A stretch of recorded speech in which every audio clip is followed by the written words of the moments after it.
Sinaksak sa dibdib ang isang tricycle driver ng kapwa tricycle driver ng magkagirian sa Barangay Poblacion Zone 2, Villasis, Pangasinan noong Sabado ng madaling araw, March 8.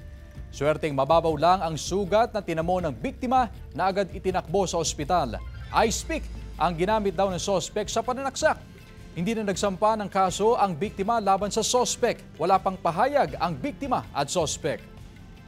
Ang rason din nung nasa harapan is mayroon siyang kausap sa cellphone kaya huminto siya pansamantala. Pero yung daanan kasi masikip yun, iskinita lang. So isa lang ang makakadaan. So, hindi rin napansin nung nasa unahan na mayroon palang sumusunod o na gustong dumaan.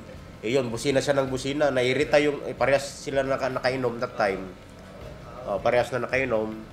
Pero nung kinaumagahan, nung inaano ko, nag-ano na sila, parang nagsisisi na sila sa nangyari. Yes, sir. Kasi nung malaman ng yung parents nila at saka yung lolo nila, magkakamag-anak pala.